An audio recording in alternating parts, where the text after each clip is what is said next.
Hello everyone, welcome to Noon Academy. How are you all? Welcome, welcome, welcome. Welcome Isha, how are you? Welcome Sudipta. तो आज है अपना नया topic. Yes, welcome Prachi, Devendra, welcome Lakshmi, Rishikesh, Ashish, Khushi, Isha, Prathamesh, Himanshu, welcome Maria, Aditya, Shreyash, Chitra, welcome Nayan, how are you Vaishnavi, Pawan Raj, Namira, अपेक्षा,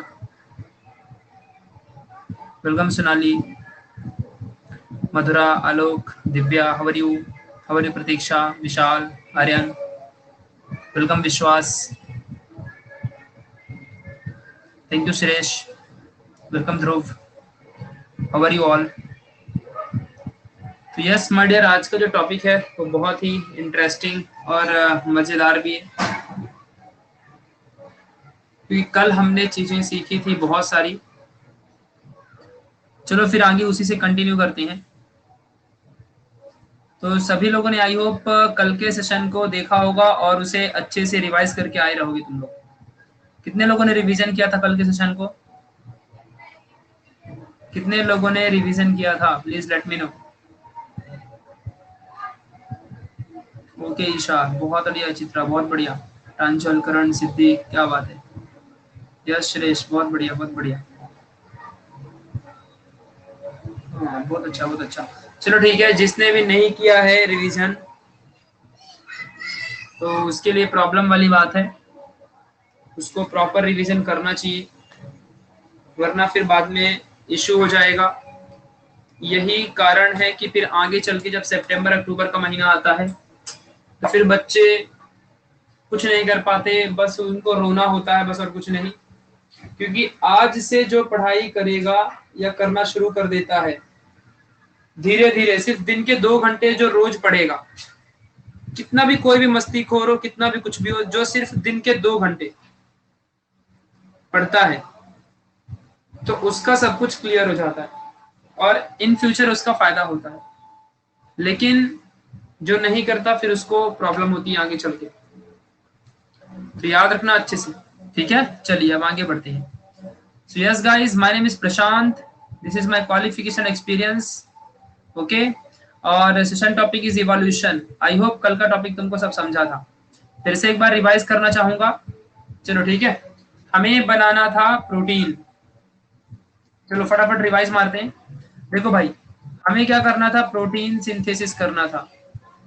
हमें करना था protein synthesis. और हम सब जानते हैं कि exactly what is the meaning of protein. Protein एक चेन ऑफ अमाइनो एसिड से बनता है. चेन ऑफ अमाइनो एसिड मतलब कि कहने का मतलब ये है कि मान लो बहुत सारे अमाइनो एसिड हैं, जैसे छोटे छोटे अमाइनो एसिड के मॉलिक्यूल्स हैं, तो एक प्रॉपर एक चेन बनाते हैं, एक बॉन्डिंग करते हैं, जिस बॉन्ड का नाम है पॉलीपेप्टाइड.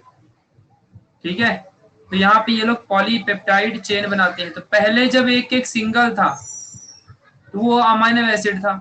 जब वो एक बड़ा सा मॉलिक्यूल बन गया तो वो हमारा बन जाता है प्रोटीन. समझा? इसीलिए हम प्रोटीन को मैक्रोमोलिक्यूल भी कहते हैं. प्रोटीन को हम क्या कहते हैं? मैक्रोमोलिक्यूल भी कहते हैं. इस बात को आपको समझ के रखना है, ठीक है. तो ये है हमारा मैक्रोमोलिक्यूल. चलो अब आगे बढ़ते हैं. हम लोगों ने कल 2 चीजें देखी थी. एक देखा था डीएनए और एक देखा था आरएनए. अगर अगर किसी ने आपसे अच्छे से पूछ ले कि exactly what is DNA and what is RNA, तुम सिर्फ इतना कह सकते हो कि डीएनए से ही पहली बात तो आरएनए बनता है. और डीएनए एक ऐसी चीज है जो सारी इंफॉर्मेशन को स्टोर करता है. Information of the body, information को स्टोर करता है. ये स्टोर्स इंफॉर्मेशन, ऐसे लिख सकते हो, ठीक है. इस बात को आपको समझ के रखना है. स्टोर्स इंफॉर्मेशन, तुम सब ऐसे लिख सकते हो. आरएनए के 3 टाइप होते हैं. एक है मैसेंजर आरएनए, एक है टीआरएनए और एक है राइबोसोमल आरएनए. इस तरीके से 3 टाइप होते हैं. यहाँ पे जो एमआरएनए है इसका मतलब है मैसेंजर. जो मैसेजेस को पास करता है। टीआरएनए, यहाँ पे टी का मतलब है ट्रांसलेट या ट्रांसफर, ठीक है, ऐसे तुमको समझ के रखना है। तो ट्रांसफर लिख लो, transfer. RNA ribosomal, ribosomal RNA, जो राइबोसोम्स के साथ यहाँ पे हेल्प करके क्रिएट होता है राइबोसोमल आरएनए, ठीक है। इस बात को आपको समझ के रखना है। ये तीनों हमारे प्रोटीन सिंथेसिस में हेल्प करते हैं, इस बात को आपको ध्यान देना है। अभी यहाँ पे जो हमारा डीएनए है, ये डीएनए बेसिकली डीएनए से जो आरएनए बनता है, इसी प्रोसेस को हम यहाँ पे ट्रांसक्रिप्शन कह रहे थे कल। तो इस बात को तुम सबको समझना है। डीएनए डीऑक्सीराइबोस न्यूक्लिक एसिड है, आरएनए राइबो न्यूक्लिक यहाँ पे एसिड है, ठीक है। इस बात को आपको समझना है। Sir CBSE exam is cancelled of 10th classes, किसने कहा सोएब? ऐसा कैंसिल नहीं हुआ होगा, पोस्टपोन्ड हुआ होगा। कैंसिल नहीं, पोस्टपोन्ड हुआ होगा, पोस्टपोन्ड हुआ होगा, ठीक है। न्यूज आई क्या? न्यूज में क्या आया? Okay, 12 postponed and 10th cancelled. अरे बाप रे, सीबीएसई का एग्जाम ही कैंसिल कर दिया। हाँ, मतलब 10th वालों का चलो ठीक है। अच्छा एग्जैक्टली यहाँ देख लो, आरएनए के बारे में थोड़ा सा इंफॉर्मेशन ले लो। आरएनए हमारा कहलाता है राइबोसोमल आरएनए। ये बेसिकली प्रोटीन सिंथेसिस में हेल्प करता है। क्या करता है? हेल्प करता है। और दूसरी इंपॉर्टेंट चीज ये है, जो हमारा यहाँ पे ये एक ऐसा मॉलिक्यूलर कंपोनेंट है राइबोसोम का। राइबो, यहाँ पे जरा तुम लोग ध्यान दो अच्छे से। जैसे कि मान लो ये हमारा एमआरएनए है, अगर इसको समझना पड़ेगा तुम्हें। मान लो अगर ये हमारा एमआरएनए है, तो जो राइबोसोम होता है ना, ऐसे राइबोसोम्स, ये एक राइबोसोम्स एक upper lobe and lower lobe, ये हमारी अपर लोब होती है और ये हमारी यहाँ पे नीचे की लोअर लोब होती है।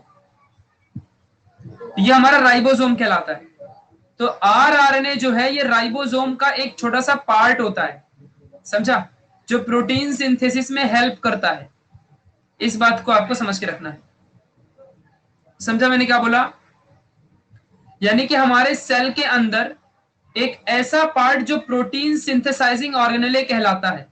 तो अगर किसी ने पूछा व्हाट इज राइबोसोमल आरएनए, तो ये एक प्रोटीन सिंथेसाइजिंग, जो प्रोटीन बनाता है, प्रोटीन सिंथेसाइजिंग ऑर्गेनेले, समझा, यानी जो प्रोटीन्स को क्रिएट करता है। इस बात को आपको समझ के रखना है। वो है हमारा यहाँ पे आरएनए। लोब का मतलब, अरे लोब मीन्स एक जस्ट पार्ट और समथिंग, किसी का पार्ट, एक छोटा सा एरिया, समझ रहा, ऐसा लोब होता है। ऊपर का लोब एक, नीचे का लोब, ऐसा। जैसे हमारी upper part of the body है, नीचे की हमारी lower part of the body है, तो वो लोब कहलाता है, ठीक है। इस बात को आपको समझ के रखना है, ठीक है। तो ये सारी चीजें हैं जो जिनको आपको हमेशा यहाँ पे मालूम करके रखनी पड़ती है। मतलब एक ऐसा राउंडिश और फ्लैटिश प्रोजेक्टिंग ऐसे बॉडी होती ना, राउंड में एकदम ऐसा समथिंग, समझो ना अभी उस चीज को। तो वहां पे एक राउंड में सिस्टम होता है ना, राउंड में ऐसा कुछ फ्लैटिश एंड राउंड में ऊपर एंड नीचे की बॉडी, उसको लोब कहते हैं। लोब एक चीज है, इस बात को आपको समझना है। स्टेट बोर्ड का कैंसिल नहीं हुआ है बाबा। चलो, तो ये था हमारा राइबोसोमल आरएनए। अगर सिर्फ आरएनए की बात की जाए तो आरएनए हमारा राइबो न्यूक्लिक एसिड कहलाता है। इस बात को तुमको ध्यान देना है, ठीक है। अरे लोब एक सिंपल सी चीज है, कोई साइंस का चीज नहीं है रे बाबा। लोब, लोब मतलब एक ऐसी चीज जैसे कि कोई राउंडिश फ्लैटिश एक बॉडी। अब यहाँ पे मेरा फेस नहीं दिख रहा है, वरना मैं तुमको दिखा देता सारी चीजें स्टिल, बट एक लोब होता है ना, जैसे कि अगर सपोज तुमने एक ऑरेंज लिया और एक दूसरा ऑरेंज लिया, एक को ऊपर से लगाया, एक को नीचे से लगाया, तो एक ऊपर का जो चीज है उसको एक ऐसा लोब कह सकते हो, राउंडिश फ्लैटिश चीज एक लोब होती है, एक ऐसे नीचे का लोब होता है। समझा मैं क्या बोल रहा हूं? वो है, हाँ, कोई भी एक साइड, तो वो लोब जस्ट नॉर्मल एक पोजीशन है। लोब एक जस्ट पोजीशन है, बॉडी का एक टाइप है। हाँ, तो सिंपल सा है, अब उसको क्या समझाना, ये तो फिजिकल चीज है जिसको तुमने कभी ना कभी तो देखा होगा। ये कोई साइंस का चीज नहीं है बाबा, तुम लोग उसको साइंस का कुछ नया समझ रहे हो। चलो ठीक है, अब आगे निकलते हैं हम लोग। तो हमने सब कुछ पढ़ा था, फिर हमने देखा कि अब देखो पूरा प्रोसेस समझाता हूँ। हमारा पहला स्टेप था प्रोटीन बनाने के लिए कि हमारे डीएनए के पास सारी इंफॉर्मेशन थी, तो सारी इंफॉर्मेशन डीएनए से आरएनए के पास पहुंचाई गई through the process of transcription. Then RNA ने क्या किया, आरएनए के पास हमारे ट्रिपलेट कोडॉन बने, ठीक है, जिसमें से जो ट्रिपलेट कोडॉन सारे के सारे एमआरएनए के पास थे, बट एमआरएनए सारी इंफॉर्मेशन को रीड नहीं कर पा रहा था, तो इसके लिए हमने इस्तेमाल में लाया टीआरएनए को। टीआरएनए ने सारी इंफॉर्मेशन रीड कर ली, किसके through, through anticodon, through anticodon, anticodon के थ्रू।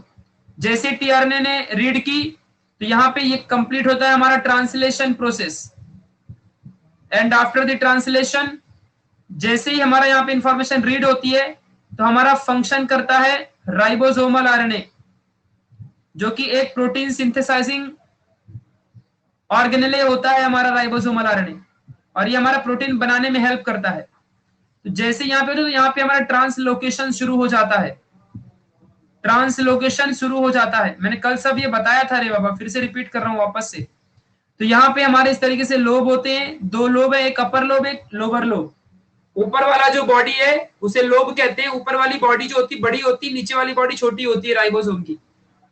और जैसे यहाँ पे टीआरएनए सारी इंफॉर्मेशन को ट्रांसलेट करता है, वैसे ही हमारा यहाँ पे क्या होता है, ये राइबोसोम ऐसे ऐसे एक एक एंटीकोडॉन करके मूव करना शुरू करता है, यानी ट्रांसलोकेशन यहाँ पे शुरू हो जाता है। और ट्रांसलोकेशन शुरू होने के बाद एक एक अमाइनो एसिड हमको यहाँ पे प्रोड्यूस होता है, ये कल मैंने सब बताया था। एक एक अमाइनो एसिड हमारा यहाँ पे शुरू होता है। ये सब 3D सिस्टम होता है। लाइसिन एक प्रोटीन जो अमाइनो एसिड है, वही है समीक्षा। ये हमारा कंप्लीट यहाँ पे इस तरीके से प्रोड्यूस होता है सारी चीजें, इस बात को ध्यान देना है। मतलब अभी क्या है ना कि मैं तुमको दिख नहीं रहा हूँ, इस वजह से थोड़ा सा ये टॉपिक तुमको अच्छे से समझा, ये ऐसी कोई बात नहीं है, बट स्टिल और अच्छे से मैं एक्सप्लेन कर पाता, बट कोई नहीं। चलो आगे बढ़ते हैं अभी, ठीक है। अब थोड़ा सा आगे निकलते हैं हम लोग, अब थोड़ा सा हम लोग यहाँ पे आगे निकलते हैं। एंटीकोडॉन भी हमारा एक सेट ऑफ अमाइनो एसिड ही कहलाता है, सेट ऑफ एक हमारा यहाँ पे जो न्यूक्लियोटाइड होता है, तो वही हमारा एंटीकोडॉन वही है जो हमारे टीआरएनए के पास होता है। एक ऐसा सेट ऑफ और सीक्वेंस ऑफ 3 न्यूक्लियोटाइड्स जो कि जेनेटिक कोड से ही बना होता है, और ये हमारे ट्रांसफर आरएनए में होता है, टीआरएनए में, ठीक है। इस बात को आपको समझ के रखना है। और ये मैसेंजर आरएनए के पास जो इंफॉर्मेशन होती है ना, उसको हमारा एंटीकोडॉन रीड करता है, सिंपल सी बात है। तो एंटीकोडॉन बेसिकली रीड करता है मैसेंजर आरएनए के पास जो इंफॉर्मेशन होती है उनके कोडॉन में, मैसेंजर आरएनए के कोडॉन में जो इंफॉर्मेशन होती है उसको एंटीकोडॉन रीड करता है, इस बात को ध्यान देना। अच्छा एक काम करता हूं मैं, ठीक है, एक दिन में डाउट क्लियरिंग सेशन रखता हूं, और शायद कल ही होगा, आई थिंक कल या इस लेक्चर के बाद। तो उस दिन ना मैं तुमको इस प्रोसेस को एकदम और अच्छे से समझाऊंगा, ठीक है, जिससे कि तुम पूरा प्रोसेस के साथ समझ जाओगे, क्योंकि आधे से ज्यादा ना तुमको बेसिक से अभी क्लियर नहीं है। तो इस वजह से ना मैं तुमको एकदम और एक दिन डाउट क्लियरिंग सेशन रखूंगा, और ओनली सिर्फ इसी टॉपिक पे, प्रोटीन सिंथेसिस पे ही पूरा का पूरा समझाऊंगा। हाँ स्क्रीन अभी व्हाइट है बाबा, लिखूंगा तब ना उसके ऊपर कुछ आएगा, तो मैं तुमको उसके ऊपर एकदम शुरू करूंगा, ठीक है। अभी हम इवोल्यूशन स्टार्ट करते हैं, और एक दिन ऐसा मैं एक दिन लेता हूँ, 2 से 3 दिन रुक जाओ बस, और उस दिन प्रोटीन सिंथेसिस का पूरा एक अलग से सेशन ले लेता हूँ, जिस दिन तुमको पूरा प्रोटीन सिंथेसिस के बारे में समझ में आ जाएगा। लेकिन अगर उस दिन कोई अब्सेंट रहा और फिर कोई बोला नहीं समझा, तो फिर मैं कभी नहीं बताऊंगा, क्योंकि मैं देख रहा हूँ कि सिर्फ उसी को नहीं समझा है ना जो आता ही नहीं लेक्चर में, जो बीच में पहुंचता है, बाकी लोगों को समझ चुका है। चलो कोई नहीं, बट स्टिल मैं बताऊंगा, टेंशन की कोई बात नहीं है, ठीक है। और याद रहे कि समझ जाना मतलब ये नहीं होता कि तुमको यहाँ पे समझ गया तो कल भी तुमको याद रहेगा। अगर तुमको आज याद है तो कल तुमको भूल जाएगा, वो परसों भूल जाएगा, ऐसा होता है। इस बात को तुमको ध्यान देना है, ठीक है। चलो तो हम आगे बढ़ते हैं। इसीलिए मैं कह रहा था कि पहले दिन का लेक्चर याद रख, पहले first lecture is most important. अब तुम सब में से मैंने देखा कि तुम पहले ही लेक्चर के दिन नहीं आए थे, तो मैंने पहले दिन तो पूरा बेसिक बता दिया था ना। अब तुमको बेसिक ही नहीं पता है कुछ भी, तो अब मैं आगे कितना भी अपना सर फोड़ूंगा लेकिन तुमको समझेगा ही नहीं, तो मेरा तो एकदम वाट लग जाएगी। ऐसे में मैं कब तक तुमको बेसिक ही बताते रहूंगा। कल को फिर से कोई नया आके अटेंड करेगा, वो बोलेगा नहीं समझा, तो फिर से मैं उसको बेसिक बताऊंगा, तब तो हो गया मेरा सर ही फूट फाड़ के साइड में हो जाएगा। इससे अच्छा हम थोड़ा आगे बढ़ते हैं, और मैं किसी दिन एक लेक्चर रखूंगा, मैं इन्फॉर्म करूंगा सबको, ठीक है, इस बात को आपको ध्यान देना है। चलो, हाँ श्रेष, सही कहा तुमने। और अगर जिसको नहीं समझा तो मैंने तुमको बताया ना, just go to the YouTube and वहां पे देख लो। वहां तो एकदम मैंने फेस दिखा के अच्छे से सब कुछ बताया है। ठीक है, ऐसा बताया है कि एकदम मतलब तुमको कुछ भी इत्तू सा भी डाउट नहीं रहेगा, ये मुझे मालूम है। चलो कोई नहीं, अभी आगे निकलते, थोड़ा सा यहाँ से थोड़ा सा आगे निकलते हैं। अभी जरा ध्यान दो, सभी लोग फोकस करते हैं। चलिए अब आगे बढ़ो। ओके करण, तो you all can go and watch there, तो तुमको सब समझ जाएगा। अब हमारा नेक्स्ट टॉपिक है आज का इवोल्यूशन। अभी हमारा अगला चैप्टर है, ये समझो कि उसी टॉपिक में है, बट ये दूसरे चैप्टर का टॉपिक है। ये प्रोटीन सिंथेसिस से कोई भी रिलेटेड नहीं है। ठीक है, चलो अभी आते हैं इवोल्यूशन में। इवोल्यूशन में आते हैं, यस परफेक्टली सिद्धि। अभी इवोल्यूशन में आते हैं। तो इवोल्यूशन एक अलग ही टॉपिक है। And what is the evolution, what is the evolution exactly. अब जैसे कि मैं तुमको बताता हूं कि हमारा अर्थ पहले क्या था, गैस था।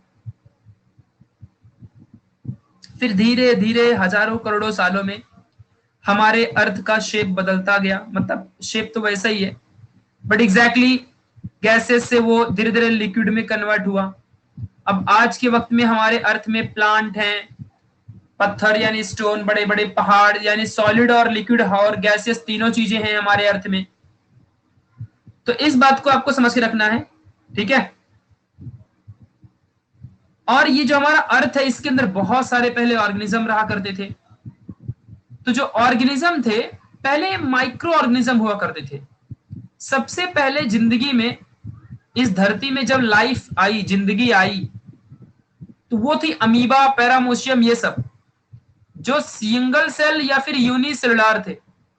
सिंगल सेल या यूनिसेलुलर थे। ठीक है, इस बात को आपको ध्यान देना है।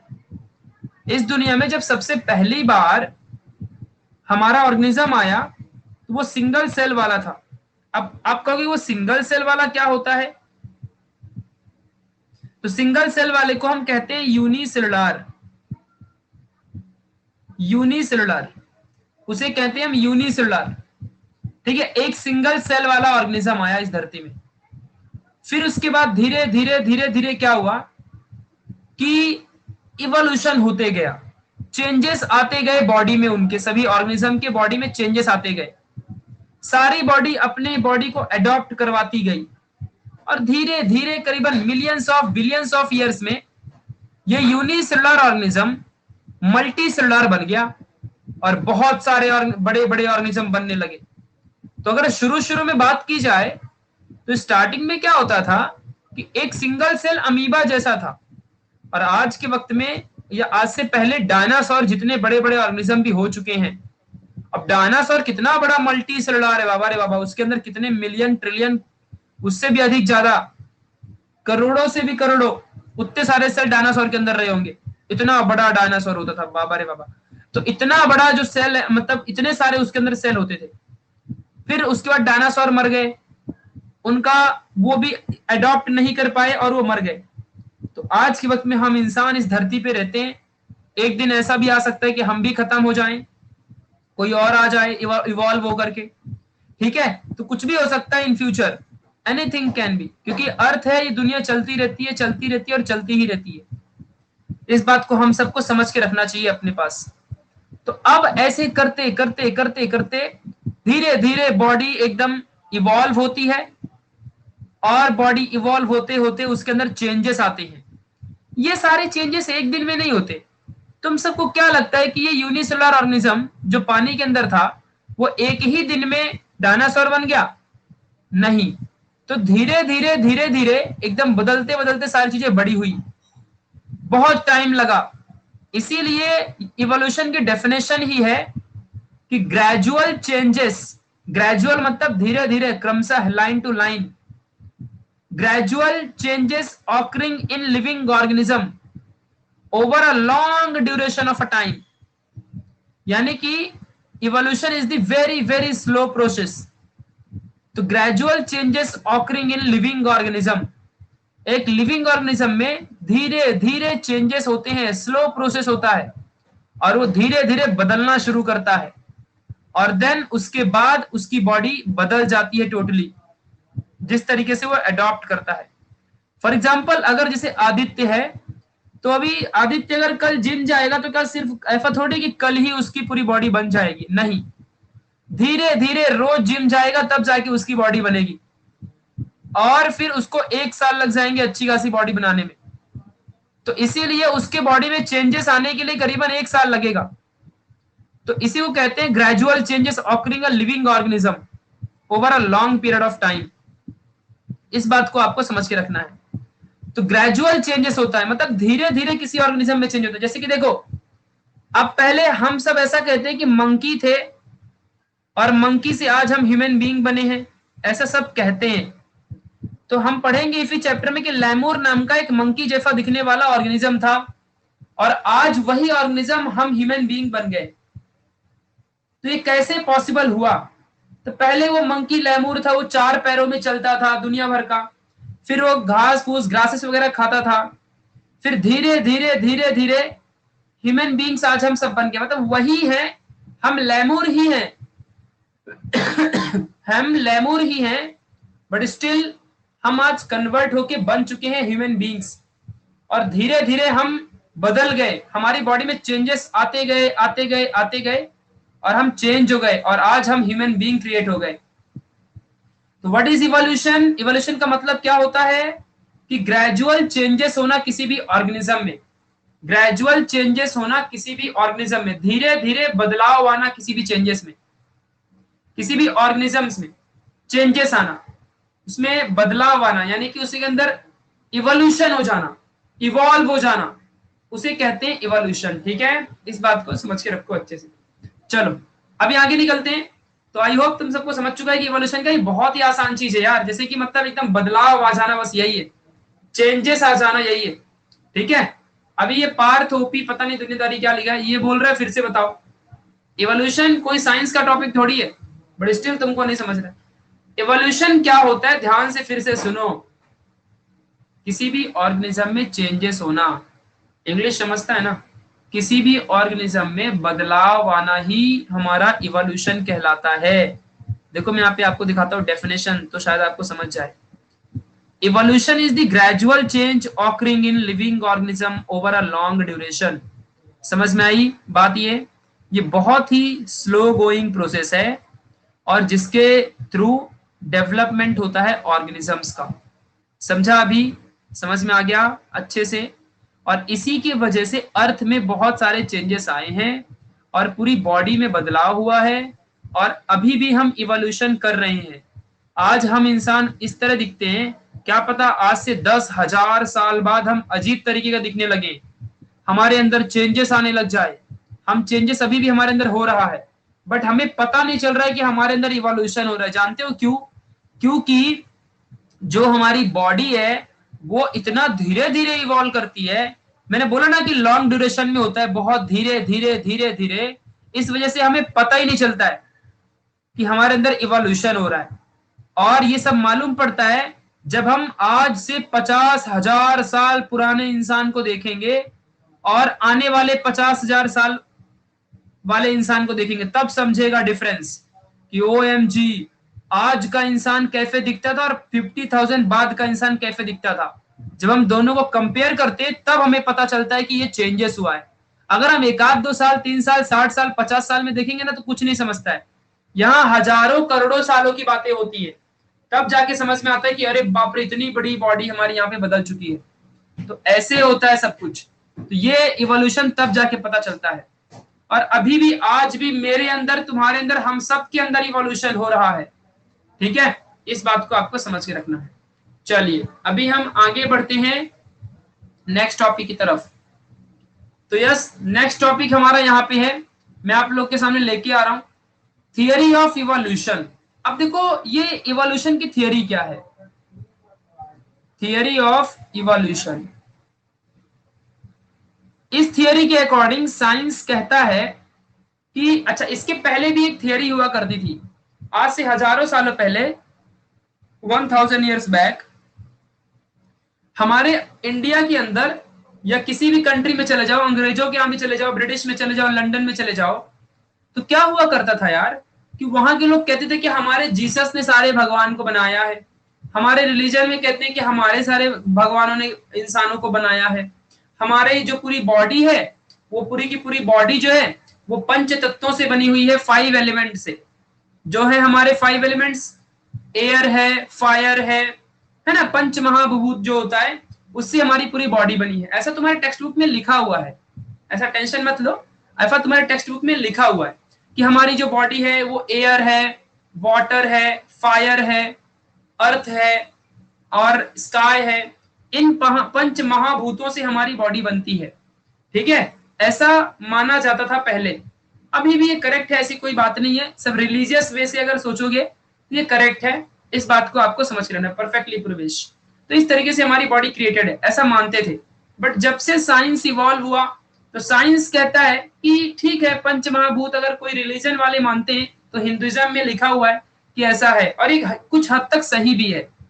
बट साइंस के अकॉर्डिंग प्रॉपर प्रूफ चाहिए, ठीक है। तो प्रॉपर प्रूफ ये कहता है कि सबसे पहले जो लाइफ थी वो वाटर में आई, और जो वाटर में लाइफ आई थी वो कोई और नहीं, सबसे पहला सेल आया था, प्रोटोप्लाज्म। देखो तुम लोग ना समझने के लिए रेडी नहीं हो रहे हो कि जो मैं बता रहा हूं, ठीक है, इस बात को ध्यान देना अच्छे से। तो यहाँ पे क्या बताया जा रहा है कि प्रोटोप्लाज्म एग्जैक्टली, यहाँ पे समझो जरा अच्छे से। क्या हमारी पूरी बॉडी किससे बनी है? मैंने इसीलिए कहता हूँ यार, तुम लोग बहुत बड़ी गलती करते हो यार। पहला लेक्चर में मैंने सब बताया था, और पहले लेक्चर में मैंने बताया था कि कैसे बॉडी बनती है, सब कुछ। अब यहाँ पे आधे बच्चे अभी अभी आए हैं, अब इनको इतना सारा फिर से बताओ 1 घंटे का लेक्चर, तो फिर मैं ये कब पढ़ाऊंगा? ऐसे में रोज बेसिक्स ही लेता रहूंगा, फिर कैसे काम चलेगा? और कुछों को नहीं समझेगा तो मेरे को खुद रिग्रेट फील होता है कि इनको नहीं समझा। तो इसीलिए अब से मैं क्या करूंगा कि ये लोग प्रीवियस वीडियो में नहीं देखेंगे, ये आलसी लोग हैं, तो प्रीवियस वीडियो पे जो नहीं देखेगा, तो अब मैं क्या करूंगा, इन सब के लिए मैं एक फेवर करता हूँ कि जब जब कोई ऐसा कॉन्सेप्ट आएगा ना, तो मैं उनके लिए ना बीच बीच में छोटी छोटी चीजें बताते चला करूंगा। सर ठीक है, समझ गया कि नहीं समझ गया? इस बात को आपको समझ के रखना है, ठीक है। चलो अभी हम आगे बढ़ते हैं, तो जिससे कि क्या होगा कि सबका रिवीजन भी हो जाएगा और जो नए बच्चे हैं उनका भी पढ़ के हो जाया करेगा। तो चलो मेरे तरफ से ये फेवर ले लो, बट ये मत कहो कि वापस से पूरा पढ़ाओ वरना फिर 1 घंटे जाएगा। और मैं पूरे प्रोसेस के हिसाब से लाइन से चल रहा हूँ। मैंने पहले ही कह दिया था कि अगर बीच का कोई भी एक लेक्चर छोड़ दोगे तुमको कुछ नहीं समझेगा, फिर ये मत कहते बैठना कि नहीं समझ रहा है, नहीं समझ रहा है, नहीं समझ रहा है, प्लीज। तो ये तुम्हारी गलती है, बट स्टिल मैं तुमको पूरा बताऊंगा, डोंट वरी। मैं फिर से तुमको सब कुछ बताते हुए चलूंगा, ओके। चलिए, यस मलिहा जी। तो मैं अब फिर से थोड़ा सा बेसिक बताता हूँ कि हमारे इंसानों का जो शरीर है, तुम सबके पास भी स्किन है, अपनी स्किन को एक बार देखो अच्छे से कि वो स्किन इतनी बड़ी जो लेयर है वो किसी से तो बनी होगी ना भाई। वो किससे बनती है? सेल से बनती है। टिश्यू हो गए, सेल हो गए, इन सब से बनती है। तो आज हम जब इतने बड़े ऑर्गेनिज्म हैं, हम सब इतने बड़े ह्यूमन बीइंग हैं, कभी तो हम हजारों करोड़ों सालों पहले, millions of billions of years पहले हम ऐसे थे क्या? नहीं।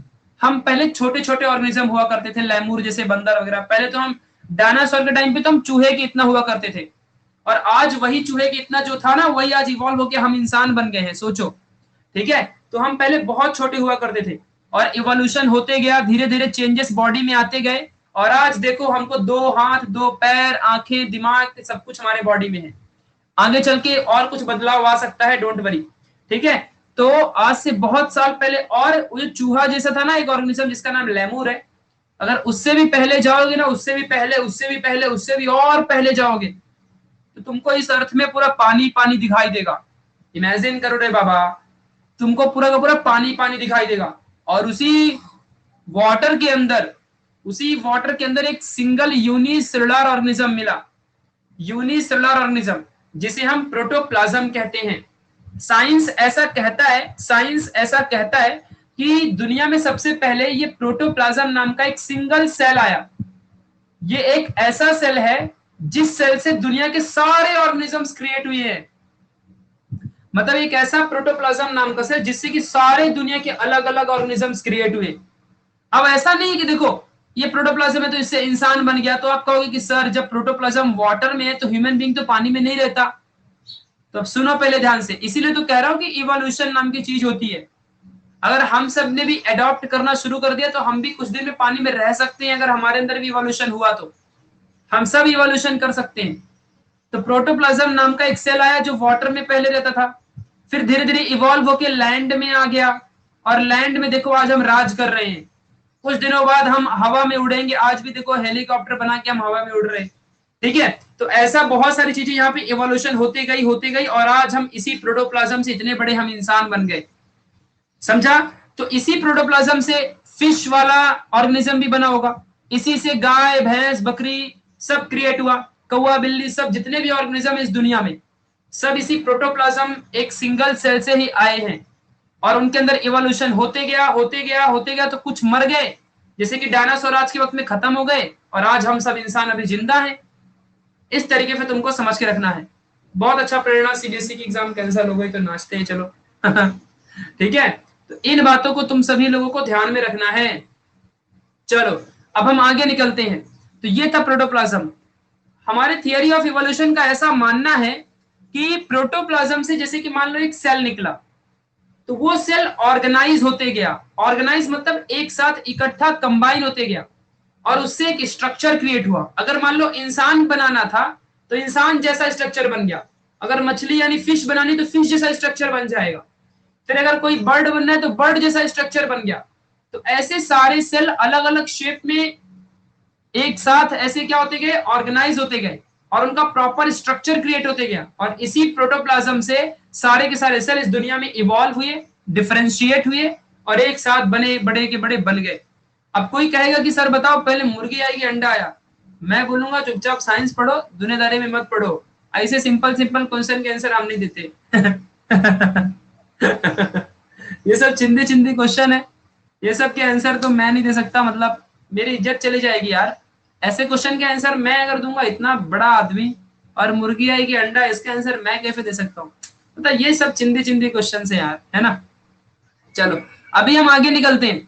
तो इस बात को तुमको समझ के रखना थियरी ऑफ इवोल्यूशन में। ठीक है, चलो अब देखो कोई कहते हैं कि फिर से बताओ। अब देखो यहाँ पे जैसे कि भाई देखो काऊ है, फिर जैसे कि देखो बैट है, फिर देखो ह्यूमन बीइंग है। तो क्या होता है कि सबसे पहले मान लो इसके अंदर एक सेल है प्रोटोप्लाज्म, फिर इसके अंदर भी सेल है, फिर इसके अंदर भी सेल है। तो ये सेल क्या होगा, डिवाइड होता है, बहुत सारे सेल में डिवाइड होता है। फिर ये सारे सेल एक साथ मिलते हैं और एक साथ ऑर्गेनाइज होते हैं। क्या होते हैं ये, ऑर्गेनाइज। अब ये काऊ है तो फिर ये काऊ जैसा बन जाएगा ना, समझा कि नहीं समझा, ऐसे बन जाएगा। अब ऐसे ये भी डिवाइड होगा ये प्रोटोप्लाज्म, और ऐसा होते होते ये भी बैट जैसा बन जाएगा, समझा, ऐसे ये भी बैट जैसा बन जाएगा। ऐसे अगर ह्यूमन बींग्स है तो ये भी इनके अंदर भी सेल डिवाइड हो जाएगा और ये इंसानों जैसे बन जाएगा।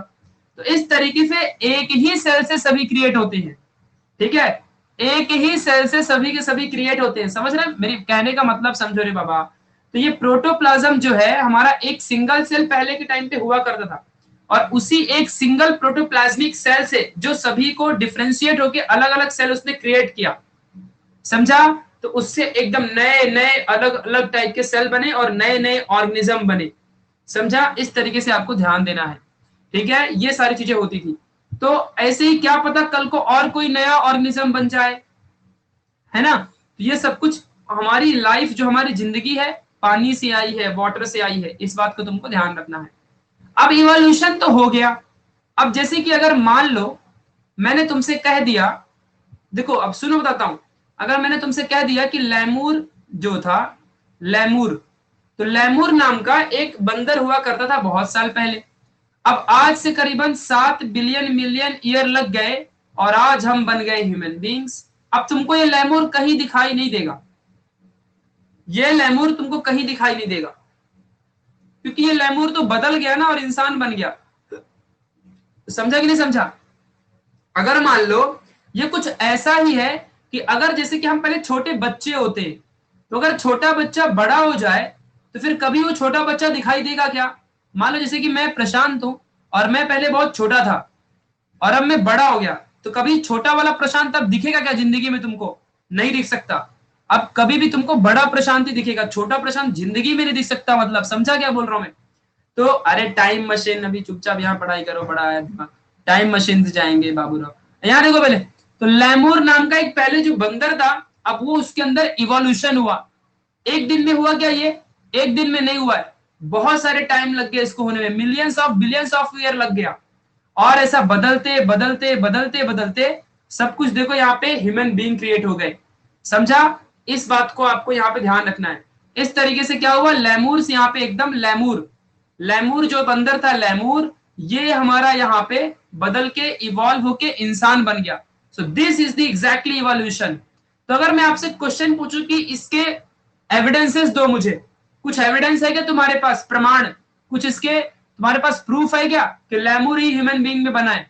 कोई तुम्हारे पास प्रूफ ऐसा है क्या? अगर मैं तुमसे पूछा तो तुम कहोगे कि अभी तो प्रूफ कैसे बताऊं? तो यस माय डियर, अभी हम यही पढ़ने जा रहे हैं कि evidences of the evolution, evidences of the evolution हम यही अभी यहाँ पे देखने जा रहे हैं। ठीक है, चलो देखो ये न्यूज आ चुकी है, थोड़ा देख लो अच्छे से क्या है भाई। CBSE board exam 2021, CBSE class 10th exam cancelled, 12th exam postponed. अरे मजे करो रे बाबा। ठीक है, अरे वाह भैया वाह, बहुत बढ़िया बहुत बढ़िया। सीबीएसई के बोर्ड वालों के मजे हो गए, 10वीं के पेपर कैंसिल हो गए। अब महाराष्ट्र बोर्ड का भी 10वीं का कैंसिल हो जाएगा 2-3 दिन में, देख लेना। तो तुम लोग के लिए नहीं है, तुम लोग तो अभी 10th में आए हो ना, तुम सब अभी 10th में जस्ट आए हो रे बाबा, 9th से 10th में आए हो। जो पहले से ही 10th में थे ना, जिनको अभी पेपर देना था बोर्ड का, उनका कैंसिल हो सकता है। तुमको पूरा साल भर पढ़ाई करने का है। तुम्हारा कब कैंसिल होगा जानते हो? तुम्हारा अगले साल कैंसिल होगा, जब फिर से कोरोना ऐसे ही रहेगा ना, तभी कैंसिल होएगा। जब अगले साल कैंसिल होएगा ना, जब तुम्हारा अगले साल ऐसी कोरोना रहेगा ना, तो फिर तुम्हारा कैंसिल होगा, वरना कैंसिल नहीं होगा। कितने लोग को चाहिए कि तुम्हारा पेपर कैंसिल हो जाए?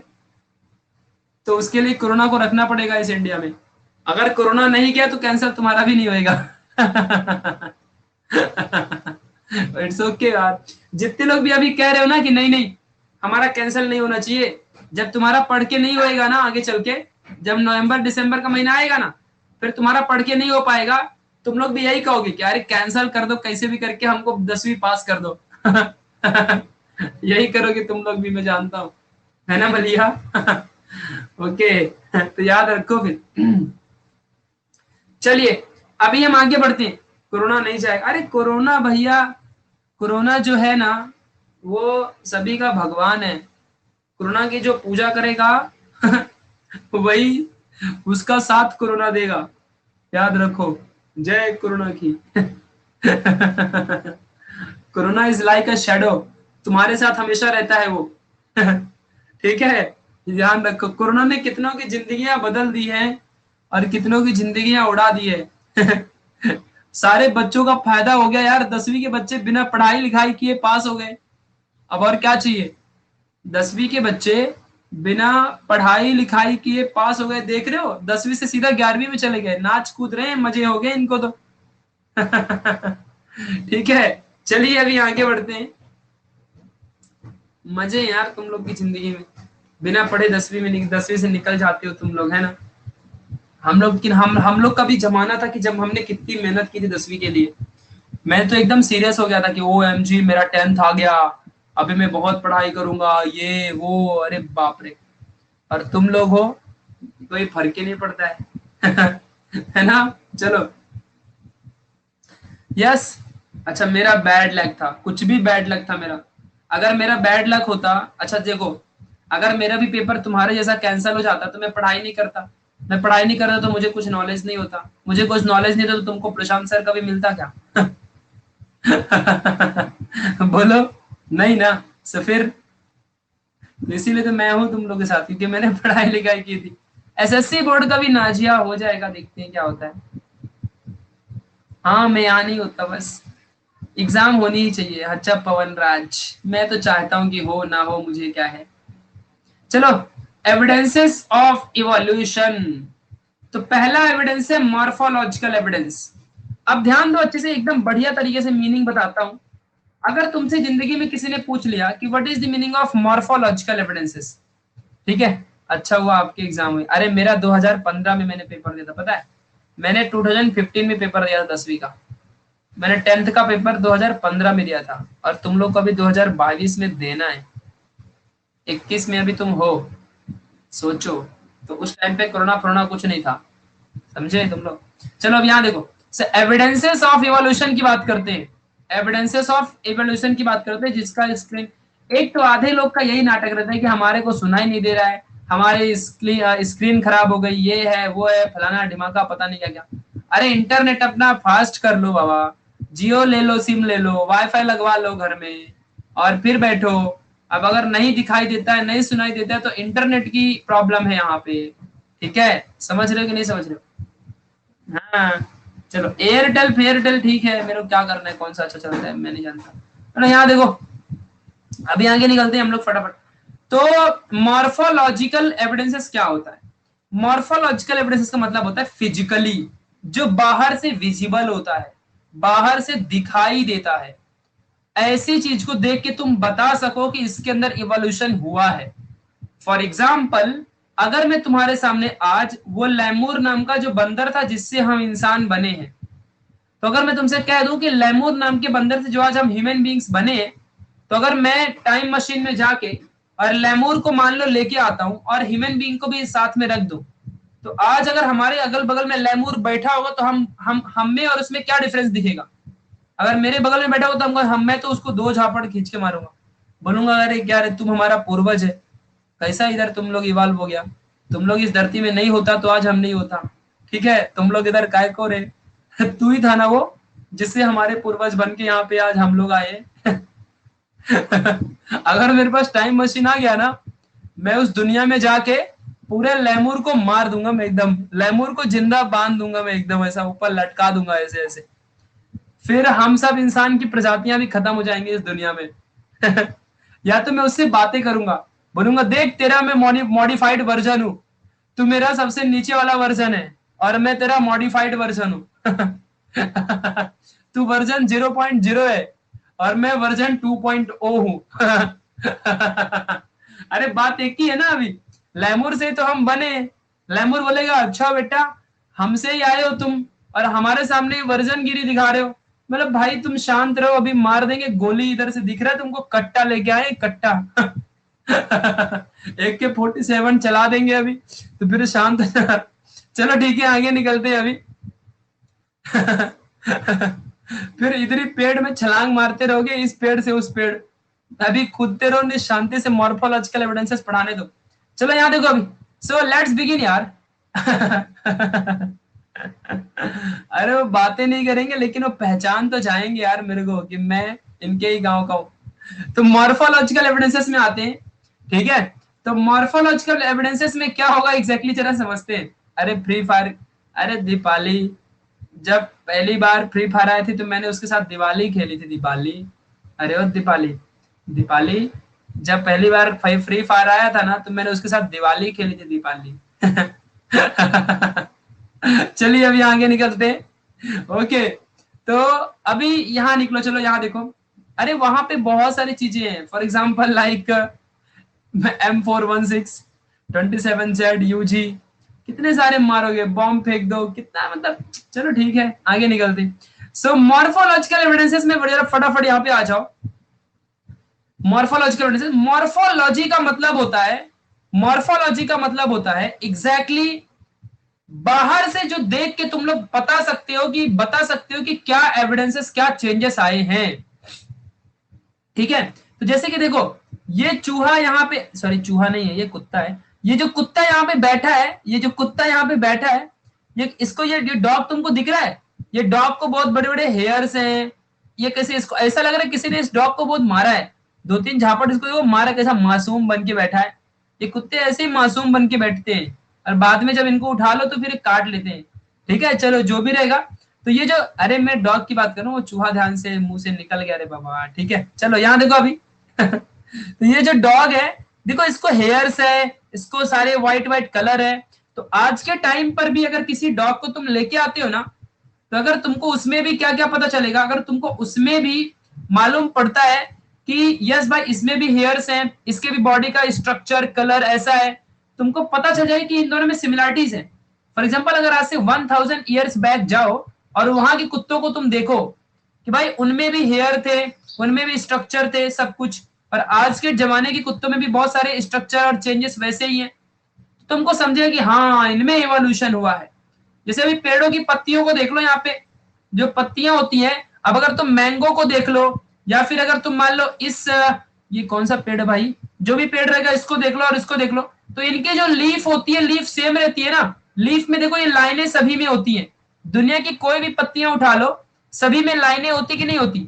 अब जैसे कि यहाँ पे देख लो, ये कुत्ता है, ये भेड़ है, ये लोमड़ी है, ठीक है, इन सभी में क्या क्या होते हैं, देखो सभी में हेयर है, इसमें भी हेयर है, इसमें भी हेयर है, इसमें भी हेयर है। तो इससे ये पता चलता है कि दुनिया के सारे ऑर्गेनिज्म पहले सेम ओरिजिन के ही थे, मतलब एक ही सेल से आए हैं, प्रोटोप्लाज्म इनका सेम था, बस ये इवॉल्व होके कोई लोमड़ी बन गया, कोई कौवा बन गया, कोई बिल्ली बन गया। समझा कि नहीं समझा? तो इस तरीके से इनके अंदर चेंजेस हुए। So this is the morphological evidences, यानी कि हम ना बाहर से देख के बता सकते हैं कि इनमें क्या क्या चेंजेस आया है, इस बात को ध्यान देना। चलिए नेक्स्ट वाला बढ़ते हैं, अभी हम एनाटॉमिकल एविडेंसेस के बारे में पढ़ते हैं। एनाटॉमिकल एविडेंसेस, चलो, तो एनाटॉमी मतलब होता है इंटरनल, यानी कि अंदर की हड्डियों को देख के। तो एक बार क्या हुआ कि एक इंसान पागल पागल घूम रहा था, वो पता नहीं आज 3000 साल पहले पुराने जमाने से आया था यहाँ पे। मतलब क्या हुआ कि पुराने जमाने से इधर पे आया था, 3000 साल पुराने जमाने से। हम लोग ने उसको पकड़ा, पकड़ लिया और उसकी हड्डी को देखो हमने निकाल लिया। उसकी हड्डी देखो कैसे वाकड़ी दिख रही है यहाँ पे, ये हड्डी को हमने निकाल लिया। फिर ये देखो पुराने जमाने के इंसान की हड्डी ऐसी थी ये कैट की हड्डी है, ये पुराने जमाने के इंसान की हड्डी नहीं है रे बाबा, ये कैट की हड्डी है। चलो मुझे लगा ये पहले भालू की हड्डी ऐसे होती थी क्या। देखो यहाँ पे ये जो हड्डियां थी, ये कैट की है, ये ह्यूमन बींग्स की है, ये पेटेजियम ऑफ द बैट है, यानी कि जो बैट का पंख होता है ना, पंख पेटेजियम वो होता है, और ये फ्लिपर ऑफ द वेल, ठीक है ये। तो अगर इन सभी की बोन्स को हम लोग एनालाइज करें, ऑब्जर्व करें, तो हमें एक बात पता चलती है कि सभी में ज्वाइंट अवेलेबल है। यानी कि एक बात तो फिक्स है कि सभी ऑर्गेनिजम्स में एक कॉमन चीज है जिसको कहते हैं joints, and this is the similarity in the inside of the body organisms, ठीक है। तो एनाटॉमिकल एविडेंसेस से ये पता चलता है कि बॉडी में सभी, इस दुनिया में ऑर्गेनिजम्स जो हैं, सभी की बॉडी के अंदर, सभी की बॉडी के अंदर एक ज्वाइंट होता है, और उसी ज्वाइंट से मालूम पड़ता है कि ये चेंजेस हुए हैं सभी की सभी बॉडी में, ठीक है, और ये इवोल्यूशन हुआ है, वरना सभी की हड्डियां सेम ही हुआ करती थी। अब बताओ जरा, अगर कोई फिश पानी में रहती है तो उसकी स्ट्रक्चर पानी जैसा होगा ना, अगर कोई हवा में उड़ता है तो उसका स्ट्रक्चर हवा जैसा रहेगा, और इंसान हम काम करते तो हमारा वैसा स्ट्रक्चर बनेगा। बट हम सब एक ही सेल से आए हैं, दैट इज प्रोटोप्लाज्म। तो इससे ये प्रूफ होता है कि सभी में ज्वाइंट अवेलेबल है। अब वो तो हम लैंड में रहते रहते, और जो हमारे बर्ड्स होते हैं वो एयर में उड़ते उड़ते उनका स्ट्रक्चर बदल गया, बट सभी का एक ही प्रोटोप्लाज्म था, सभी एक ही ओरिजिन से आगे इवॉल्व हुए हैं, सभी का इवोल्यूशन एक ही जगह से हुआ है। इन सभी के कॉमन एंसेस्टर हैं, एंसेस्टर मतलब पूर्वज, सभी के पूर्वज कॉमन ही हैं, सभी ने अडॉप्ट कर लिया है बस, बाकी कोई चेंजेस इनमें नहीं हुआ है। चलिए नेक्स्ट है हमारा यहाँ पे, हाँ ठीक है विनय यार, कैंसिल हो गया पेपर तो क्या करूं मैं, डांस करूं, नाचूं, गाऊं और मौज करूं मेरा पेपर थोड़ी कैंसिल हुआ है। चलिए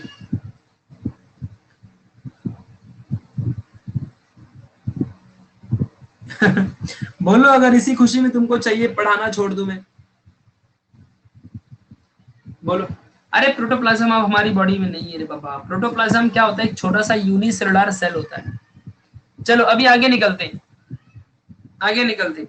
तो वेस्टिजियल ऑर्गन की तरफ चलते हैं, ठीक है।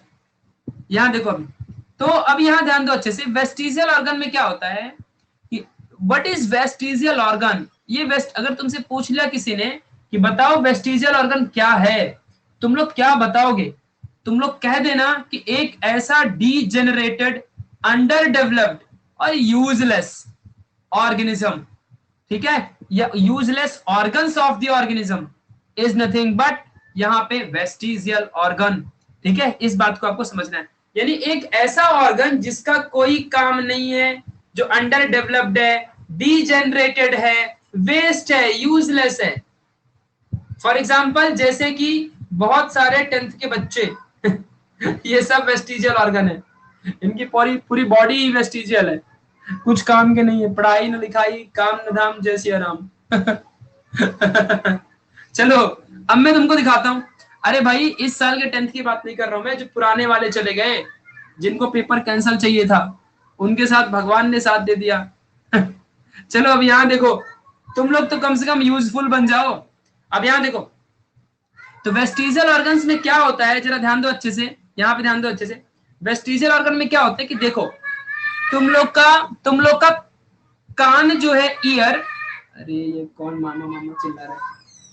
अभी देखो, तुम्हारा मान लो जो कान है, कान, ईयर, ईयर, तुम्हारा जो ईयर है, अरे हाँ हर्षवर्धन जानता हूँ, वो बैकग्राउंड नॉइज, वो नीचे से मामा मामा चिल्ला रहा है, उसको पकड़ के भांजे के पास भेजना पड़ेगा। चलो अब यहाँ देखो, तो क्या होता है ना कि जो हमारे ईयर होते हैं, ईयर, कान, तो तुम में से कितने लोग हो कि तुम अपने कानों से काम कर सकते हो? Anybody can? अपने कानों को कौन मूव कर सकता है?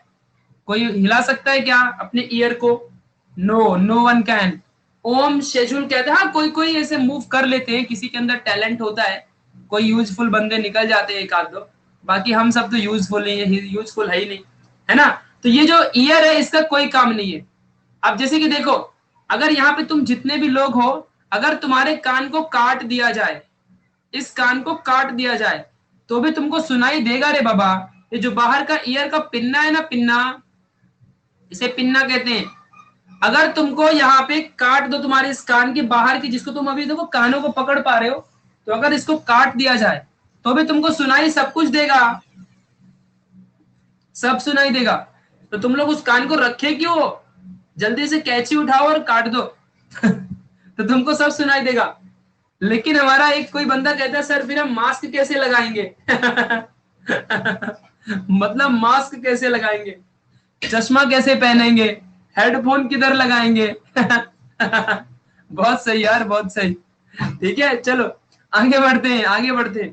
तो इसीलिए ठीक है, रखो रखो। मतलब भगवान को मालूम था पुराने जमाने में कि कोरोना आएगा, ये लोग जिंदगी में साइंस पढ़ के हेडफोन बनाएंगे, तो इसीलिए ना इन लोग के लिए कान बना देता हूँ, जिससे कि ये लोग हेडफोन पहन सके, कोरोना के लिए मास्क पहन सके। मतलब ये भगवान की प्रॉपर प्लानिंग थी चलो ठीक है, चलो ठीक है, यहाँ पे बहुत अच्छा, बहुत अच्छा। अभी दूसरा देखते हैं, देखो इतना बड़ा इसने मुंह फाड़ रखा है, इतना बड़ा मुंह फाड़ने की कोई जरूरत नहीं है, दिखाता हूँ इसमें क्या है।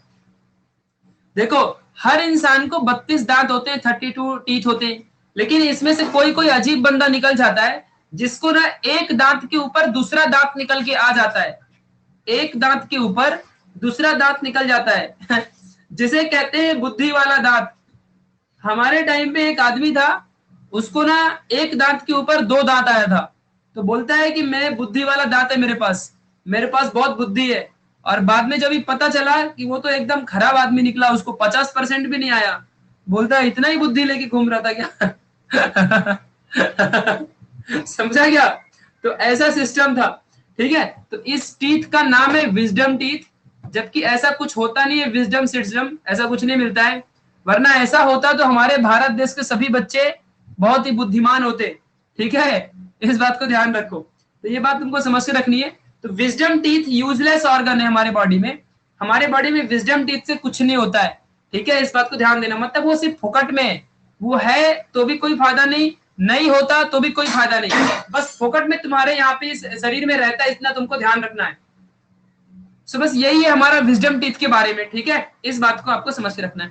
तो वो जीन्स जेनेटिक प्रॉब्लम की वजह से वो एक दांत बाहर निकल के आ जाता है, बट उसका कोई यूज नहीं है, तुम खाना को चबा नहीं सकते उस दांत में से, इस बात को तुमको ध्यान देना है। तो ऐसे ऑर्गन जो अंडर डेवलप्ड है, डीजेनरेटेड है, जिनका कोई यूज नहीं, ऐसे ऑर्गन्स को हम वेस्टिजियल ऑर्गन कहते हैं, इस बात को तुमको ध्यान देना है, ठीक है। चलिए अभी आगे बढ़ते हैं। सो नेक्स्ट टॉपिक है आज का हमारा पैलियोंटोलॉजिकल एविडेंसेस।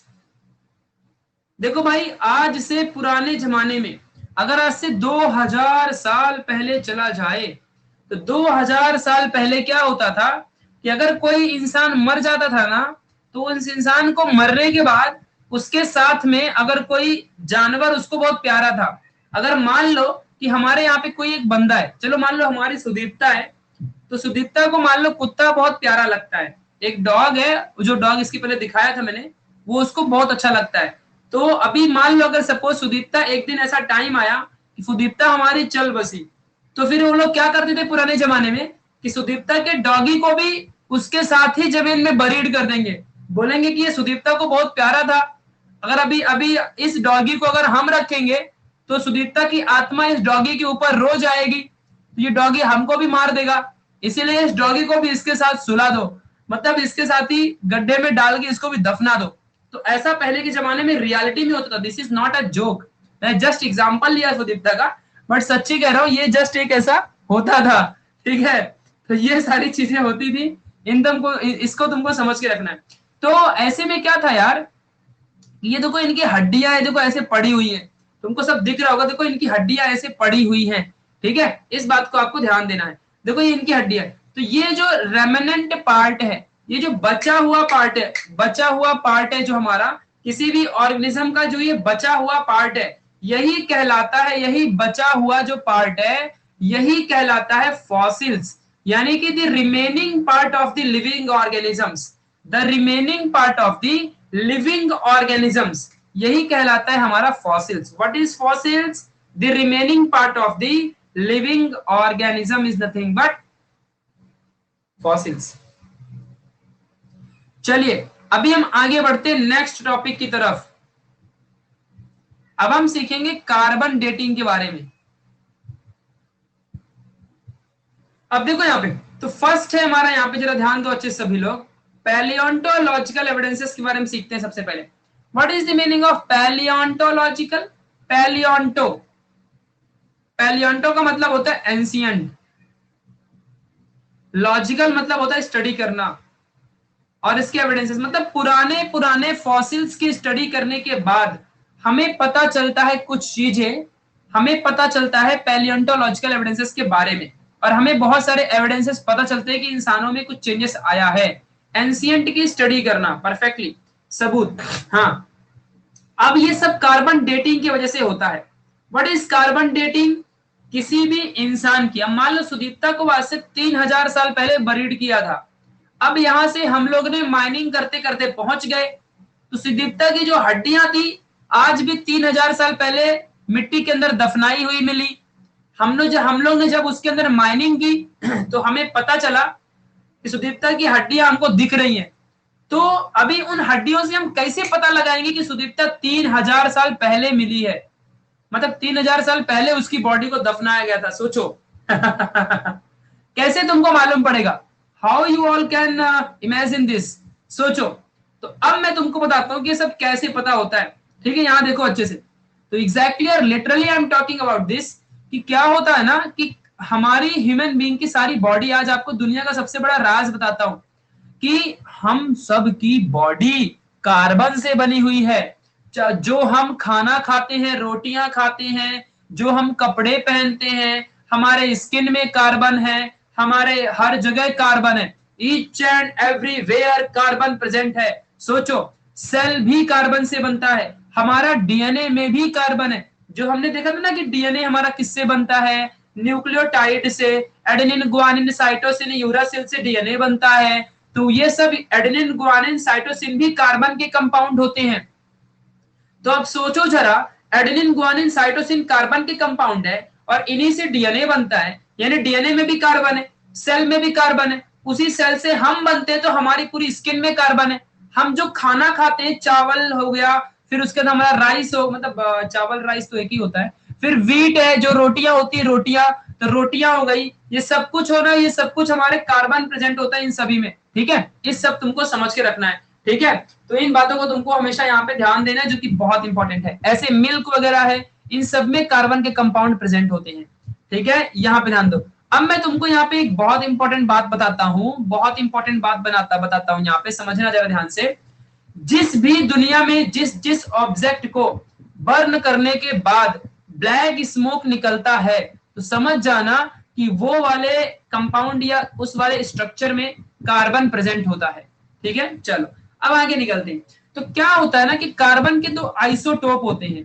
अब तुम लोग को आइसोटोप के बारे में नहीं समझेगा शायद, ठीक है, ध्यान देना अच्छे से। तो कार्बन के आइसोटोप होते हैं, एक C12 होता है और एक C14 होता है।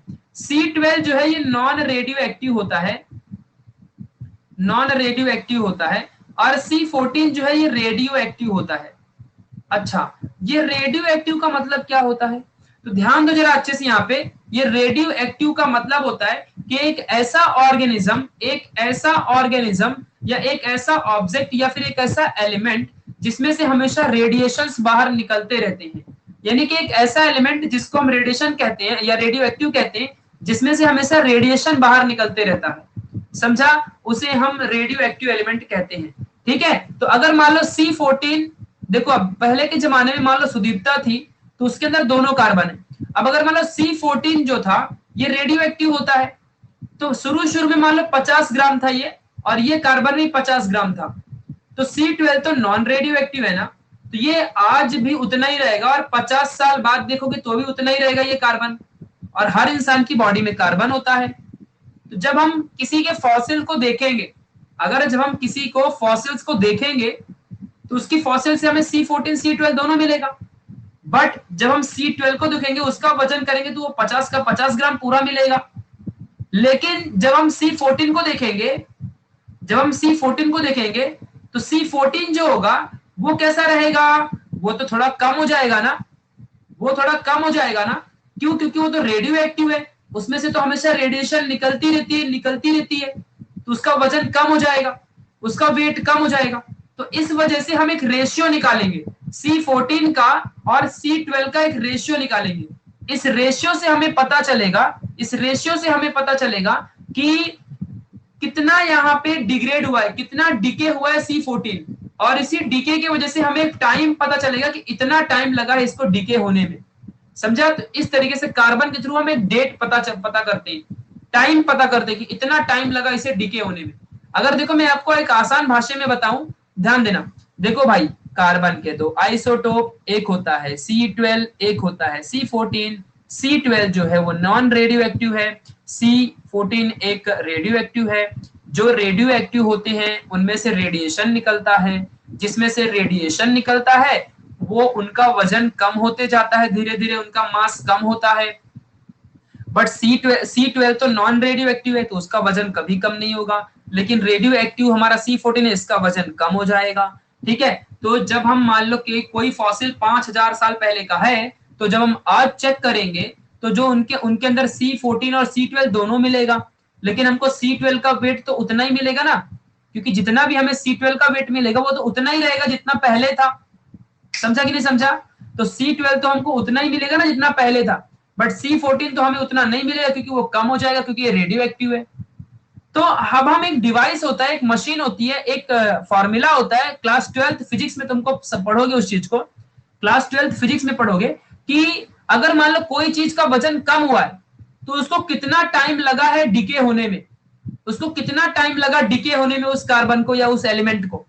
तो जब इसका वजन मान लो कम हुआ रहेगा तो कितना टाइम लगा इसको डिके होने में, तो हम एक रेशियो से पता कर सकते हैं ना, C12 और C14 का रेशियो निकालेंगे कि C12 तो जितना था उतना ही है, बट C14 तो कम हो गया ना, तो कम होने में कितना टाइम लगा, तो उस कार्बन के वजह से हम पता कर लेंगे कि उस इंसान का जो फॉसिल है कितने साल पुराना है। तो this is the carbon dating, इस बात को आपको समझ के रखना है, ये होता है कार्बन डेटिंग। ठीक है, तो इससे हमारा क्या होगा, पता चल जाता है सारी चीजें। एक फिजिक्स में फॉर्मूला होता है, उसे कहते हैं radioactive decay. Just go to the Google and search it, radioactive decay के बारे में तुमको मिलेगा लैम्बडा इज इक्वल टू यहाँ पे T/2 समथिंग ऐसा मिलेगा, या T इज इक्वल टू λ/2 ऐसा मिलेगा। ठीक है, ऐसा ये फॉर्मूला मिलेगा, T इज इक्वल टू λ/2। अब ये क्या होता है, ये तुमको 12th में समझेगा रे बाबा, शांत रहो, अभी सब 12वीं में समझेगा, ये यहाँ नहीं दिया, ये फिजिक्स से थोड़ा सा समझे, ये बायोलॉजी का पार्ट नहीं है, this is totally about physics. ठीक है, तो ये तुमको वहां समझेगा। तो ये कार्बन डेटिंग इस तरीके से होती है, कार्बन के थ्रू डेट का पता करना, इसे कहते हैं कार्बन डेटिंग। चलो आगे निकलते हैं अभी। ठीक है, सो टॉपिक खत्म, कल पढ़ेंगे कनेक्टिंग लिंक के बारे में। तब तक के लिए bye bye, bye to all of you.